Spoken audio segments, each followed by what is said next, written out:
દાદા ભગવાનના અસીમ જય જયકાર હો.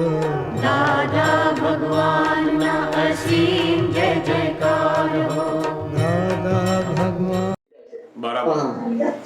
જ્યાં સુધી ઇગોઇઝમ છે ત્યાં સુધી આત્માની પ્રત્યક્ષ શક્તિ મળતી નથી. 3823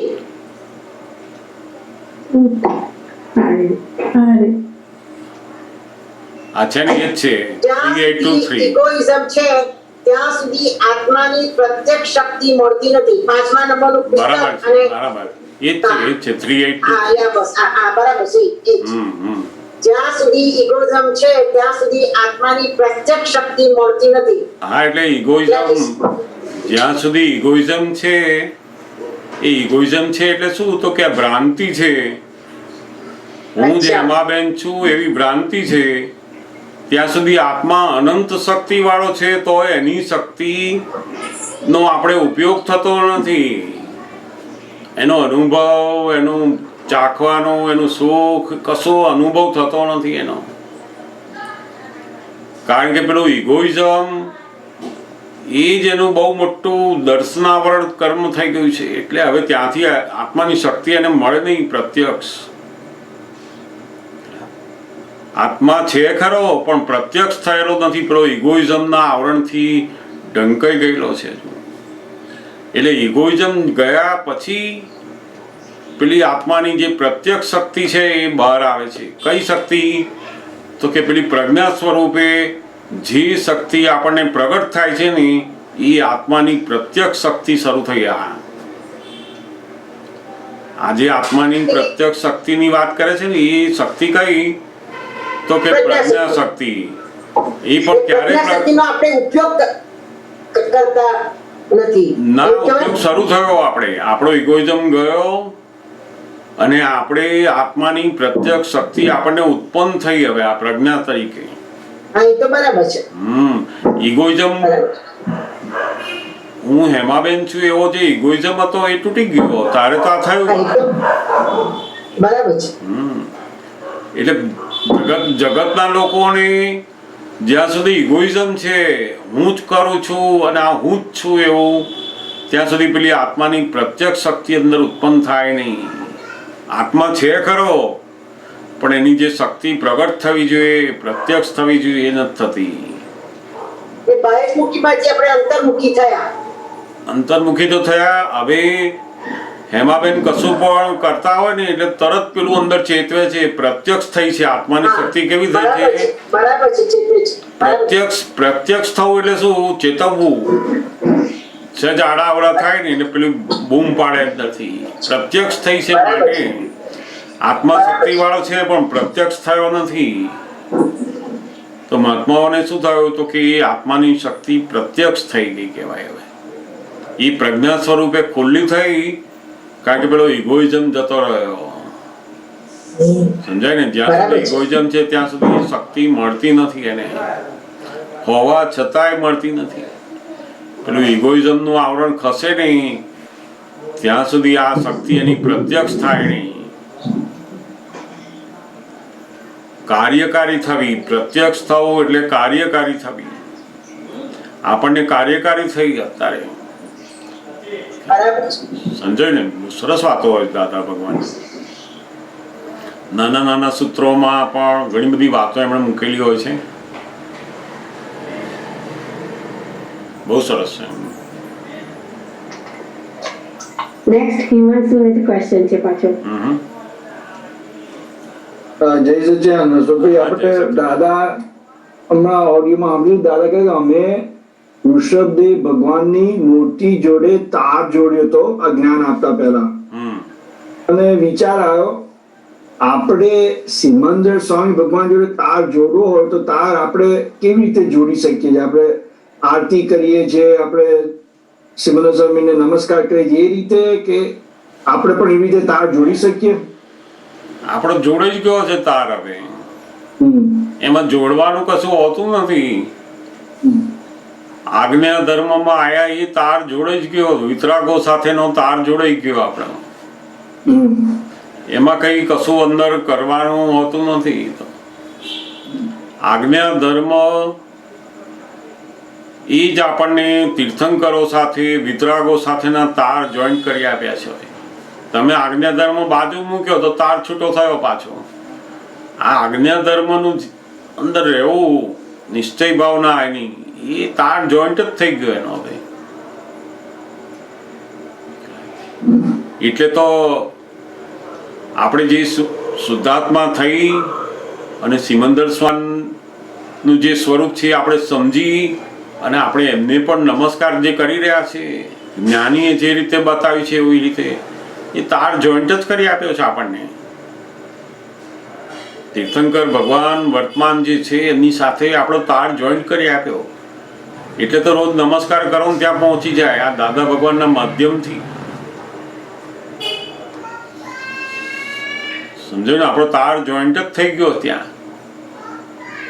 એના માટે આપણે કશું કરવાનું નથી. આપણને જે બતાવ્યું છે આજ્ઞા ધર્મ એ જીવ્યા જ કરવાનું. એની માટે એ બધા તાર જોઈન્ટ થઈ ગયા હોય ત્યાં.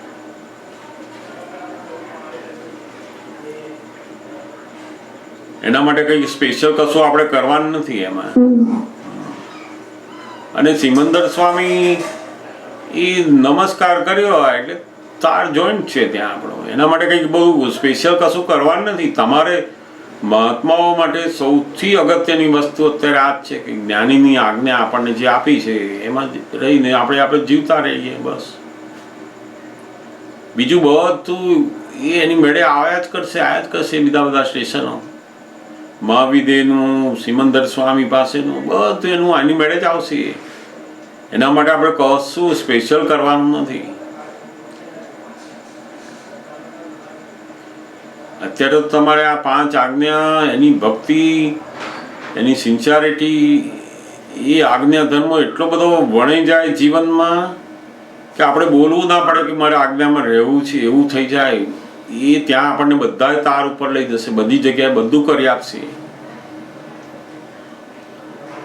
સમજો ને? એટલે બીજું કોઈ એના માટે સ્પેશિયલ કરવાનું નથી એમાં કશું આપણે.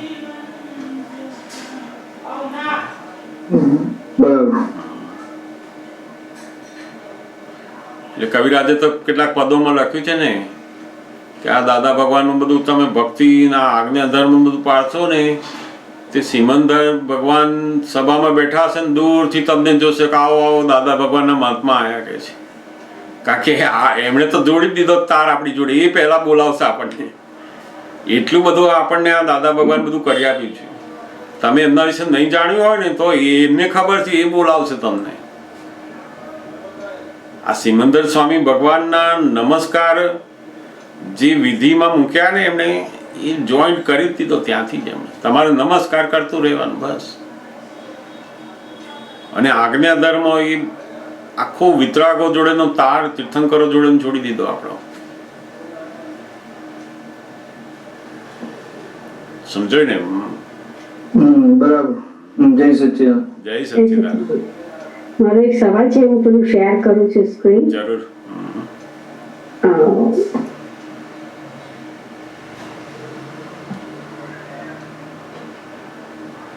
આને હું કેવી રીતે મોટું કરું?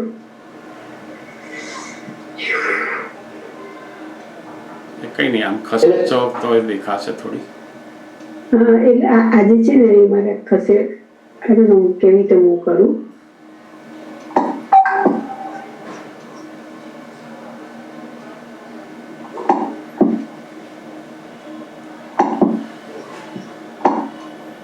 ઓકે, કઈ વાંધો નહીં, વાંચો તો ટ્રાય કરું છું. હા, વાંધો નહીં.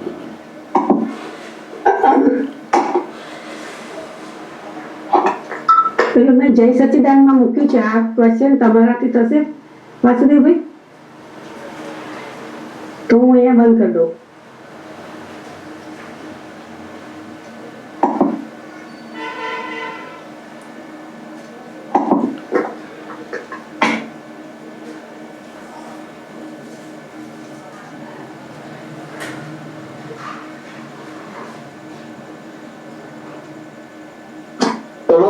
તમારું મૂકેલું હતું બરાબર હતું, મૂકેલું ચાલુ રાખો.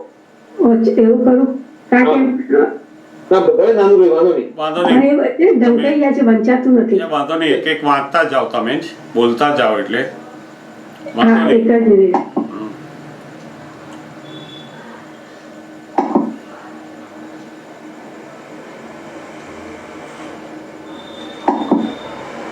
ઓકે, હવે સમજાશે. હા. કારણ કે બુદ્ધિ શું એક છે? હવે શેર કરો. હા, હવે શેર કરી શકીએ.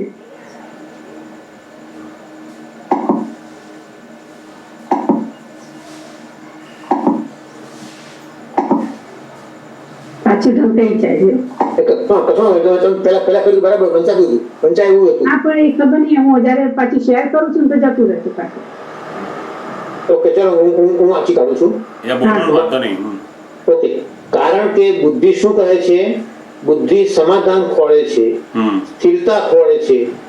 એટલે તમે કોઈનો દોષ કાઢો તો બુદ્ધિ સ્થિર થાય. કોઈકનો દોષ કાઢો તો બુદ્ધિ સ્થિર થાય.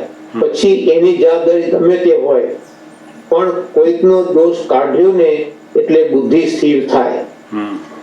દોષ કોઈનો નથી, મારો જ છે, તોય બુદ્ધિ સ્થિર થાય. પણ આમ બુદ્ધિ સ્થિર થવાનો રસ્તો એ મોક્ષ માર્ગ. એ જરા સમજવું છે. હા, એટલે મૂળ કેવું છે કે બહાર કઈ પણ વસ્તુ બને છે ને ત્યારે પોતાના બુદ્ધિની અંદર એક પ્રશ્ન ઉભો થાય છે કે આવું કેમ કર્યું. એ બુદ્ધિ પેલી અસ્થિર થાય છે ત્યાં કે મારી જોડે આવું કેમ, મને જ કેમ આવું. તે મૂળ પેલું બુદ્ધિ સ્થિર થવા માંગે છે. સ્થિર એટલે શું? સમાધાન મેળવવા માંગે છે કે આવું કેમ બન્યું, કેમ મારી જોડે જ આવું થયું, મને જ કેમ આવું થયું. એ પેલી બુદ્ધિનો જે અંદર પ્રશ્ન છે, અંદર હવે અસ્થિરતા ઊભી થઈ છે, એને સમાધાન જોઈએ છે કે કેમ આવું બને છે મારી જોડે. મેં સારું કરેલું છતાં એણે મારી જોડે કેમ આવડું કર્યું. તો કે બુદ્ધિ અસ્થિર બની, હવે એને સમાધાન જોઈએ છે. તો બે રીતે એનું સમાધાન થાય છે. એક સમાધાન એવું છે કે હવે થવાનું હતું તો થયું, કશો વાંધો નહીં, અથવા ભૂલી જાઓ, અથવા કોઈ બીજા કામમાં પડી જાઓ. કોઈ પણ રીતે એને સમાધાન કરાવે છે. કેવી રીતે? તો કે એને ભૂલાઈ લઈને, એને નિગ્લેક્ટ કરીને, એનો ઉકેલ લાયા વગર એને સમાધાન કરે છે. હવે એ સમાધાન થઈ જાય ખરું, પણ એ કેવું હોય? અંદર પડી રહેલું હોય બધું. મૂળ ઉકેલાયેલો ના હોય બુદ્ધિનો, દબાઈ જાય. એ બધા પ્રશ્નો દબાઈ જાય ને. જેમ આપણે બધાની વચ્ચે બેઠા હોય ને, કોઈ કશું બોલી તો કશું અસર ના કરીએ. બુદ્ધિ તો છે જ અંદર, પણ બુદ્ધિને શું સમાધાન કર્યું? અહીંયા ખોટું દેખાય તે પેલું સમાધાન લઈ લીધું. પણ એ સમાધાન કેવું છે? તો કે એ તો સંસાર અંદર કસાયો વધારે એવું સમાધાન છે. અંદરના કસાયો ઉભા કરશે. જ્યારે દાદા ભગવાન જે આપણને સમાધાન આપે છે કે આ વ્યવસ્થિત કરતા છે, તારો હિસાબ છે, એ પણ સમાધાન છે. પણ આ સમાધાન કેવું છે? એક્ઝેક્ટ સમાધાન છે, વાસ્તવિકતા વાળું. જે ખરેખર જેવું છે એવું જ આપણે અંદર બતાવીએ છીએ બુદ્ધિને. અને એ સમાધાન એ બુદ્ધિના પ્રશ્નોને બંધ કરતા કરતા મોક્ષે લઈ જાય છે. આ સમાધાન કેવું? મોક્ષ વાળું છે, યથાર્થ સમાધાન. આ ધર્મની અંદર બધા જે સમાધાનો આપે, બધું જાત જાતનું સમજાવે, બધું એ સમાધાન કેવું? ટેમ્પરરી સમાધાન છે. શાંત થશે ખરી બુદ્ધિ, પણ બુદ્ધિ ખલાસ નહીં થાય. દાદા ભગવાન શું છે? આ સમાધાન કેવું છે? બુદ્ધિ ખલાસ નહીં થાય. એ તો પાછી ઊભી થયા વગર રહેશે નહીં, ફરી ઊભી થશે. કારણ કે બુદ્ધિ હંમેશા સમાધાન માંગે છે. અને આજના કાળના લોકોની બુદ્ધિને સમાધાન આપવું એ તો બહુ અઘરું છે દાદા. કે આ બધા ધર્મો, સાધુ, આચાર્યો, આ બધી વાતોને કોઈ સમાધાન થતું નથી. બધાને અંદર બધું પેન્ડિંગ છે. બધું અંદર તો બધા પ્રશ્નો પેન્ડિંગ છે. બહાર છો ને બોલે કે મારા નસીબમાં તો એ થયું, મારે થવાનું તો થયું, મારા કર્મના હિસાબે. પણ બુદ્ધિ માને તો નહીં. બુદ્ધિ એને સમાધાન થાય નહીં. એ સમાધાન ક્યારે બુદ્ધિને થાય? તો કે અવિરોધાભાસ જ્ઞાન જાણે, વાસ્તવિક જ્ઞાન જાણે, ત્યારે બુદ્ધિને સમાધાન થાય છે. અને આ સમાધાન એ મોક્ષનું સમાધાન છે. બુદ્ધિ ખલાસ થતી જાય છે. એટલે દાદા ભગવાન કહ્યું અક્રમ વિજ્ઞાન એકલું જ એવું છે કે જે બુદ્ધિને ગાંઠતું નથી. ગાંઠે નહીં એટલે શું તો કે બુદ્ધિનો ગમે તેવા કરોડો પ્રશ્નો આવે ને એને સમાધાન થયા જ કરે એવું જ્ઞાન છે. પેલામાં તો 2 પ્રશ્નો હોય ને તેમાં ઝઘડા થઈ જાય, એને સમાધાન જ ના થાય ને અંદર. એટલે બહાર તો શું કે જો ભાઈ આ ભગવાનની વાત છે માની લેવાની, આ ગુરુએ કહ્યું ને માની લેવાનું. મૂળ એને સમાધાન થતું નથી, પણ હવે ગુરુ નામ દે એટલે બોલે જ નહીં બિચારો. આ જ્ઞાન અસ્થિર બુદ્ધિ હોય એને આપણે તે ખરે જ્ઞાન આપીએ, આપણને તો આજ્ઞા ધર્મ મૂકીએ ને એટલે બુદ્ધિ સમાધાન થતી જાય. અસ્થિરતા એટલે બુમાબુમ કરે ખરી, એ હજુ બુમાબુમ કરશે ખરી, પણ આપણે આજ્ઞા ધર્મ આપીએ ને એટલે સ્થિર થતી જાય. એનો પ્રશ્ન બધા સમાધાન થતું જાય અંદર. જેમ જેમ સમાધાન થયું ને એ સમાધાન કેવું મોક્ષનું સમાધાન. આ મુક્ત બુદ્ધિના પ્રશ્નોમાંથી આપણે મુક્ત થતા જઈએ ધીમે ધીમે. અસ્થિર થાય ખરી. હા બોલો. જય સચ્ચિદાનંદ. વાત તમારી બરાબર એક્ઝેક્ટ, પણ અહીંયા આગળ આ જરાક આખું ના વાંચ્યું ને એટલે જરાક હજુ કન્ફ્યુઝન રહ્યું છે. હા જરૂર વાત કરો. એટલે આમાં શું કહ્યું, એક સેકન્ડ. આમાં શું કહ્યું કે દાદાએ પેલા વાત પેલી નિર્દોષની વાત ચાલતી હશે એટલે પેલા પ્રશ્ન પૂછ્યો કે હવે સમજમાં બેઠું કે આ નિર્દોષ કેવી રીતે છે. એટલે દાદાએ શું કહ્યું, કારણ કે બુદ્ધિ શું કહે છે કે બુદ્ધિ સમાધાન ખોળે છે. સ્થિરતા, સમાધાન એટલે સ્થિરતા. તમારે બુદ્ધિ જ્યાં સુધી સમાધાન ના મળે ને ત્યાં સુધી પેલો એ જ કર્યા કરે. એટલે એમાં કે 2 વસ્તુ છે. એક વસ્તુ એવું છે કે તમે ધારો કે સામાનો દોષ કાઢો ને એટલે બુદ્ધિ સમાધાન થઈ જાય.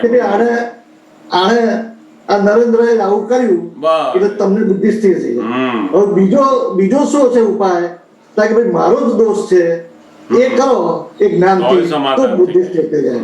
તો દાદા એમ કે છે કે આ બે ઉપાય છે એમાં બેમાંથી કે સારો કયો, કે પોતાનો દોષ છે એ તમે કરો, એ પોઝિટિવ ને એ સારો છે એ મોક્ષ માટેનો છે, એટલે એવું સમાધાન હોવું જોઈએ એમ કે છે.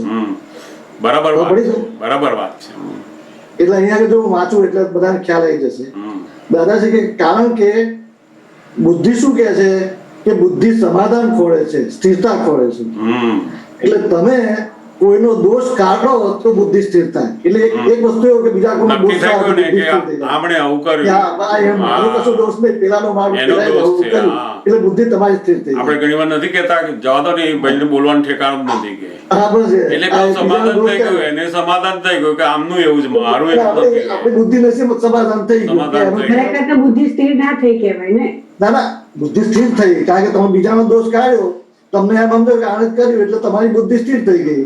પણ ખરેખર જ્ઞાનથી તો ના જ કહેવાય. ના થાય. આપણો ખરા જ્ઞાનથી તો ના જ થયું ને, જ્ઞાનથી તો બરાબર છે જ નહીં, પણ તમારી બુદ્ધિ તમારી સ્થિર થઈ ગઈ. તમને સમાધાન મળી ગયું કે આ પેલા કર્યું, કારણ કે તમને દેખ્યું તો પેલાનું મળ્યું એટલે તમારી બુદ્ધિ સ્થિર થઈ ગઈ. બરાબર આને જ કર્યું છે. સાચી વાત.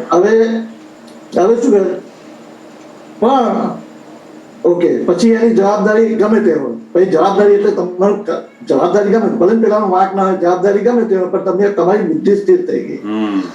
પણ કોઈનો દોષ કાઢ્યો ને એટલે બુદ્ધિ સ્થિર થાય. પણ દોષ કોઈનો જ નથી, મારો જ છે તોય બુદ્ધિ સ્થિર થાય. કારણ કે જો આપણે જ્ઞાનથી કહે કે દોષ એનો નથી, મારો જ છે તોય બુદ્ધિ સ્થિર થઈ ગઈ. સમાધાન મળ્યું કે મારો જ દોષ છે, કારણ જ્ઞાનથી આપણે લીધું ને.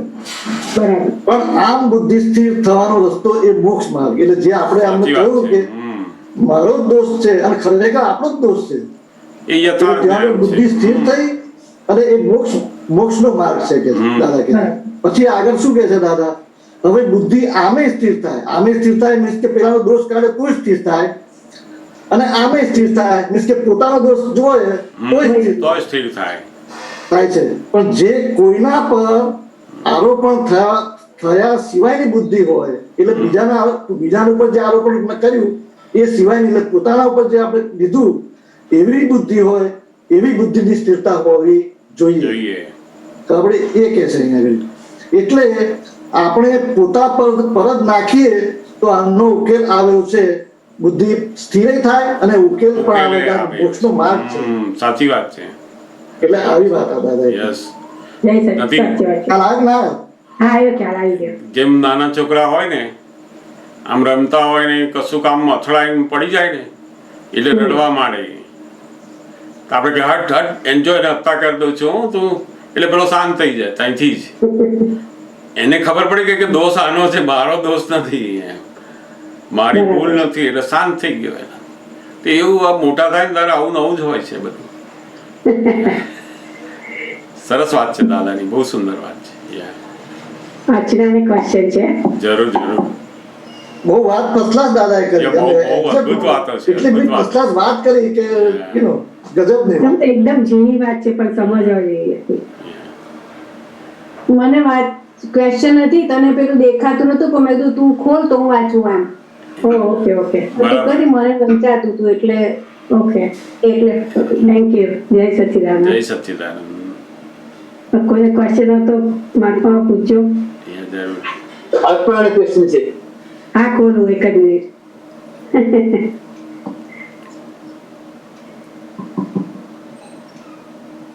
આવી ગયું પાછું કોણ? એ અર્પણનું છે. અચ્છા અર્પણ ખોલ્યું? હા ખોલું એક જ મિનિટ. કલ્પના ઓપન કરજે.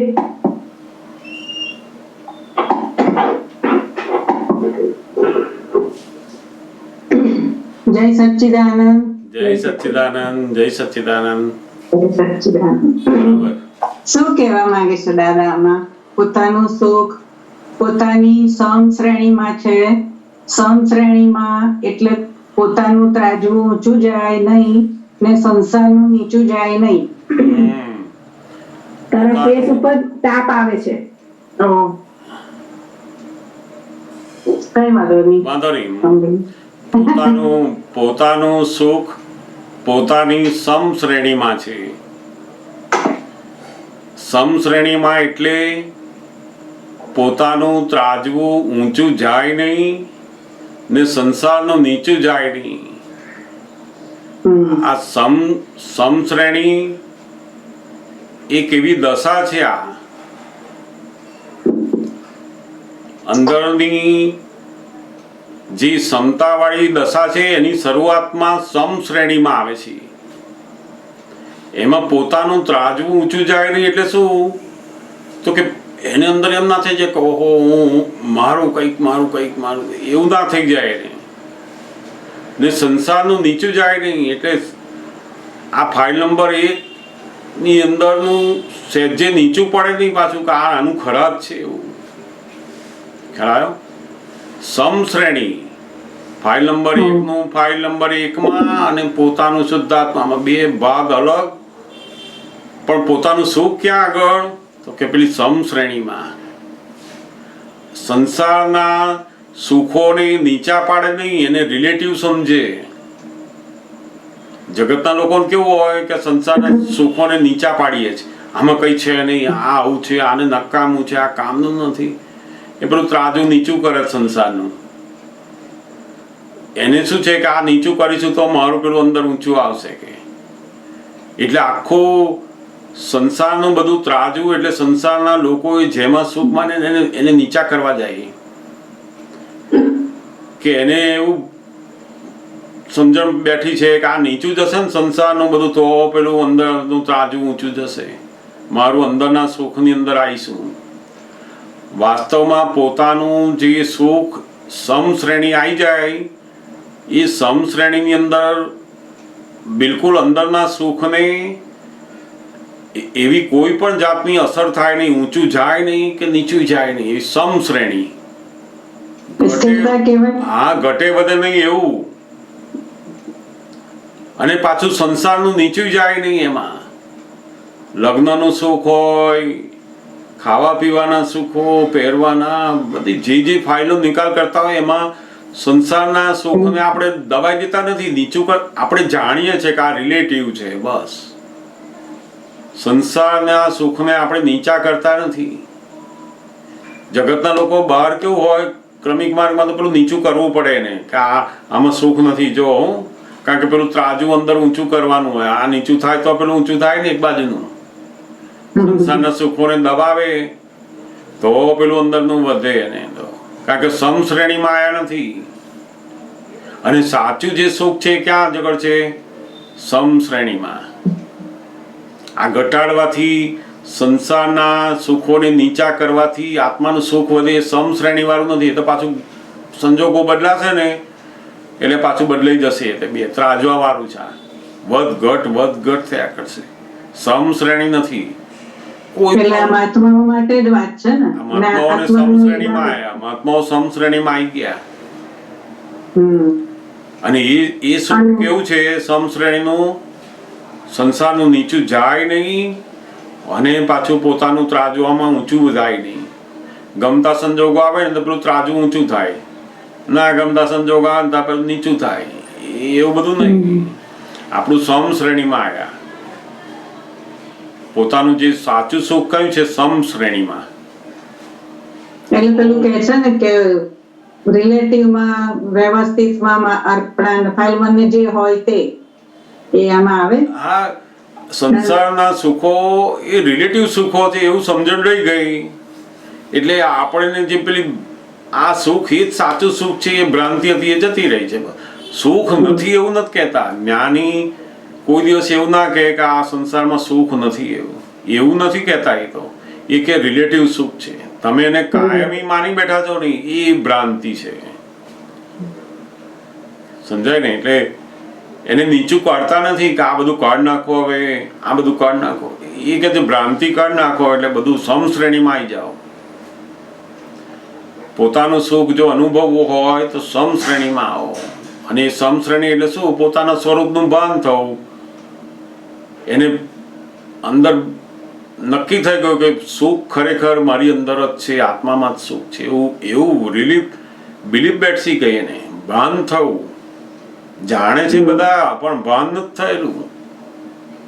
આપણને ભાન થઈ ગયું કે ખરેખર મારી અંદર જ સુખ છે, શુદ્ધાત્મામાં અનંત સુખ વાળો છું, એવું ભાન થઈ ગયું આપણને. એટલે સમ શ્રેણીમાં આવ્યા આપણે. એટલે સમ શ્રેણી એટલે શુદ્ધાત્મામાં આવ્યા એવું કહેવાય. એ જ સમ શ્રેણી, એ જ સમ શ્રેણી. સરસ. શુદ્ધાત્મામાં અનંત સુખ છે અને એ મારામાં જ આટલું સુખ છે એ ભાન થઈ ગયું. એ જ સમ શ્રેણીમાં આવી ગયા આપણે.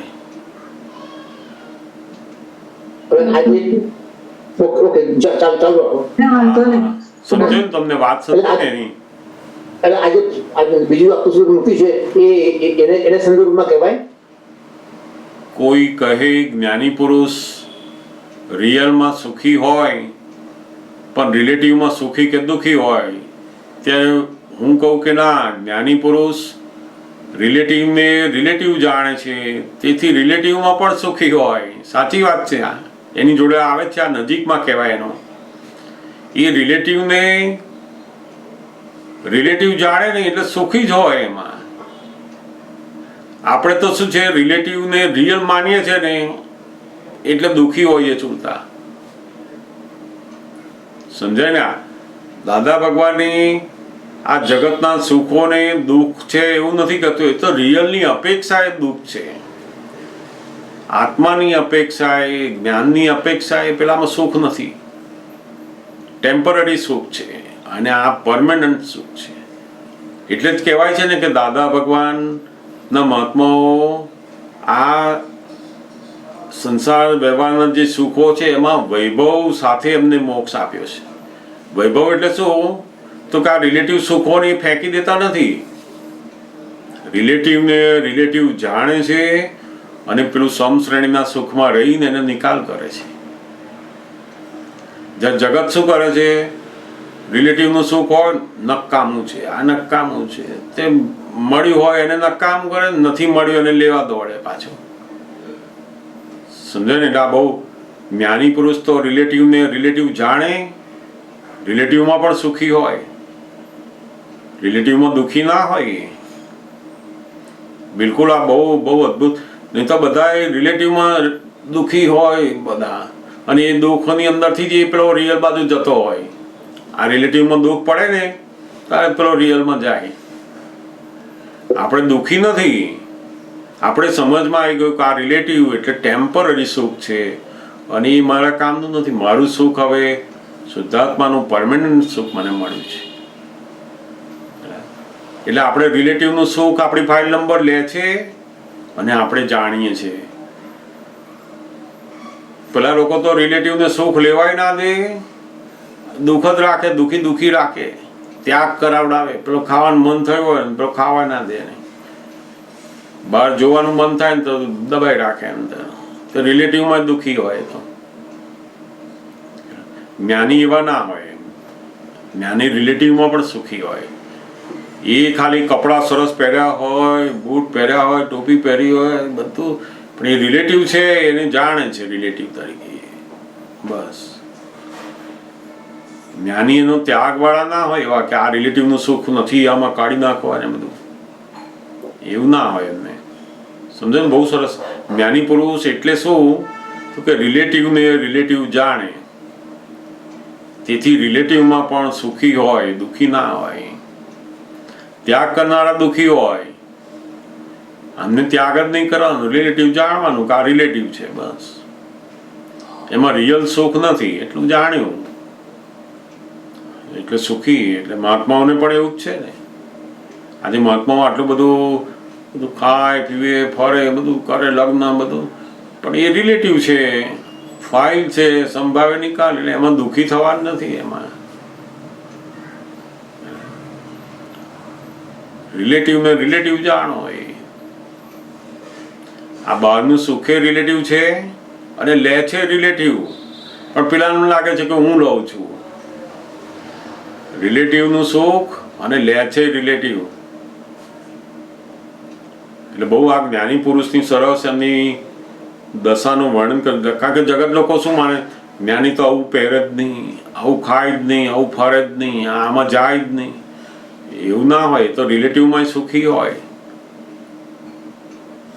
પણ એ જાણે કે રિલેટિવને રિલેટિવ જાણે. બસ એ પેલાને નજીકમાં મળતું આવે છે. સૂત્રો એટલે નજીકના જ છે. જુઓ બધા ઘણા સૂત્રો એવા હોય કે એકબીજાની સાથે થોડીક લિંક પણ આવતી હોય અંદર. સરસ વાત છે.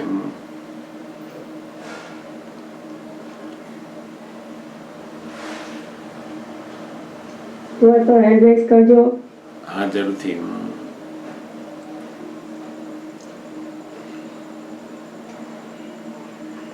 એ તો પછી આગળ વાંચવાનું. વાંચતો તોય વાંધો નહીં. સરસ. આમ તો ઘણી બધી વાતો દાદાની બહુ સરસ સમજાઈ જાય એવી જ હોય છે. કોઈક શબ્દો, કોઈક વાતો એવી હોય પણ સરસ બધી સમજાય એવી સરસ રીતે હોય છે. ઘણીવાર ખાલી અમુક શબ્દો આપણે ઘણીવાર સમજાયેલા હોય એનો હિમાંશુને પૂછ્યું છે. હા, જરૂર. જય સચ્ચિદાનંદ અશોકભાઈ. જય સચ્ચિદાનંદ. પેલી થોડી વડવાની વાતો કરો ને કે દાદા ભગવાન વડવા આવ્યા હતા ઋષભદેવ ભગવાન પાસે આજ્ઞા લેવા. એ પ્રસંગ કોને થોડું? તમે ખંભાત ના એટલે વડવા તો તમારું કામ. બરાબર.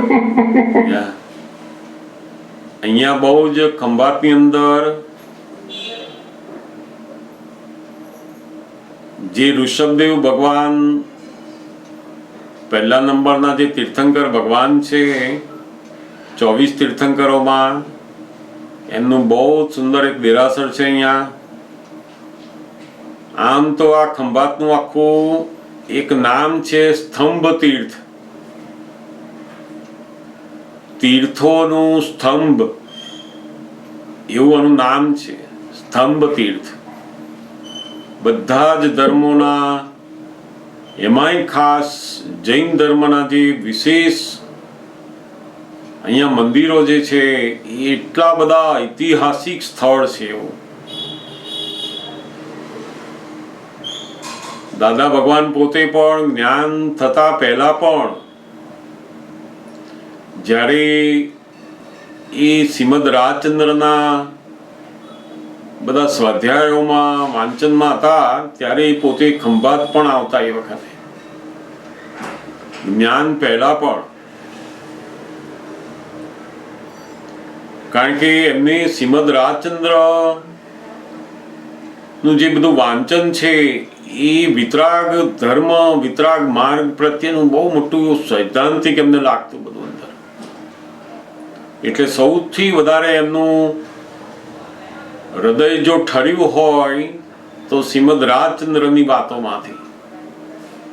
એમણે ઘણા બધી વસ્તુઓ જાણી હશે, વાંચી હશે, પણ એમને પેલા વિતરાગોના સિદ્ધાંતોની અંદર ફિટ થાય એવી વાતો કોઈ જગ્યાએ ઠરતું નહોતું. એ શ્રીમદ રાજચંદ્રમાં એમને થયું. શ્રીમદ રાજચંદ્ર પોતે અહીંયા ખંભાતમાં ઘણા સમય રહ્યા, ઘણા બધા જગ્યાઓમાં સ્વાધ્યાય થયેલો, અને આ જે જગ્યા છે એ પણ શ્રીમદ રાજચંદ્ર પોતે બતાવેલી કે આ જગ્યા બહુ મોટું તીર્થધામ ઊભું થશે 100 વર્ષ પહેલા એમણે કહેલું. અને એ જ્યારે મંદિર બન્યું એ તો કેટલા વર્ષો પછી. એ જગ્યાનું નામ આ વડવા મૂકેલું છે, જ્યાં ઋષભદેવ ભગવાનની અદ્ભુત પ્રતિમા છે ત્યાં.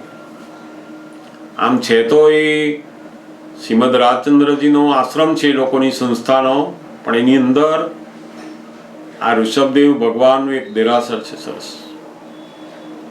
જ્યાં દાદા ભગવાનને જ્ઞાન થયા પછી પણ એ પોતે આવતા. અને એ વખતનો એમનો જે વાર્તાલાપ છે કે અમે ઋષભદેવ ભગવાનને કહ્યું, અમે વિનંતી કરી કે અમને જે જ્ઞાન પ્રાપ્ત થયું છે એ જ્ઞાન મને તો પ્રાપ્ત થઈ ગયું, પણ એ જ્ઞાન આ જગતના લોકોને, બીજા જીવોને પણ પ્રાપ્ત થાય એવી કૃપા કરો. હવે એ સમયની અંદર એમની જે ભાવના છે કે આવું જ જ્ઞાન બીજા લોકોને પણ મળે, મારા જેવી દશા, મારા જેવું જ્ઞાન લોકો પામે. એની પાછળનું મોટું કારણ શું? તો કે આ જ્ઞાન હું એકલો પામું અને ગુપ્ત રહું અને બધું એમને જતું રહે, જગત જાણે જ નહીં એને, તો ક્યારે ખુલ્લું થશે આવું? એની જબરદસ્ત અંદર ભાવના હતી કે વિતરાગોના જ્ઞાનને ખુલ્લું થાય, આ જગત જાણે, લોકો જાણે